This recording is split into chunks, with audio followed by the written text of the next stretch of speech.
ಚಂದನಾ, ಏನಮ್ಮ ಬಾರೆ, jewellery shop ನಲ್ಲಿ ಹೊಸ ಟೆಂಪಲ್ ಡಿಸೈನ್ ಬಂದಿದೆಯಂತೆ.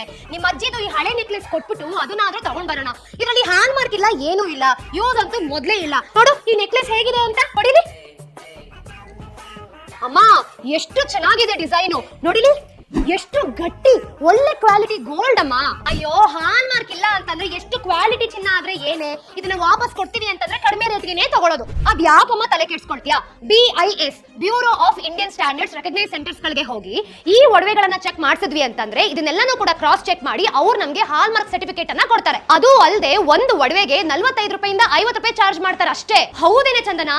ಹಾಗಿದ್ರೆ ಇರು, ನಿಮ್ಮ ಅಜ್ಜಿದು ಇನ್ನೂ ಸ್ವಲ್ಪ ಹಳೆ ಒಡವೆಗಳು ಜಾಸ್ತಿ ಇದೆ, ಅದನ್ನೆಲ್ಲ ತಗೊಂಡು ಎಲ್ಲದಕ್ಕೂ ಹಾಲ್ ಮಾರ್ಕ್ ಹಾಕ್ಸ್ಕೊಂಡು ಬಂದ್ಬಿಡೋಣ. ನೋಡು, ಸಾವಿತ್ರಮ್ಮನ ಮಗಳು ಮದ್ವೆ ಬರ್ತಾ ಇದೆ, ಎಲ್ಲಾ ಒಡವೆಗಳನ್ನ ಕಲೆಕ್ಷನ್ಸ್ ಮಾಡ್ಕೊಂಡು ಮಿಂಚ್ಕೊಂಡು ಹೋಗೋಣ ಅಮ್ಮ ಮಗಳು. ಸರಿ ಇರು, ಬಂದೆ. ಇದಕ್ಕೇನ್ ಕಡಿಮೆ ಇಲ್ಲ, ಒಂದ್ ಕೆಲಸ ಮಾಡು, ಮನೇಲಿರೋ ಒಡವೆಗಳನ್ನೆಲ್ಲ ತಗೊಂಡ್ಬಂದ್ಬಿಡು, ಅದಕ್ಕೂ ಹಾಲ್ ಮಾರ್ಕ್ ಹಾಕ್ಸ್ಬಿಟ್ಟು ಸರ್ಟಿಫಿಕೇಟ್ ಕೊಡ್ಸ್ಬಿಡ್ತೀನಿ.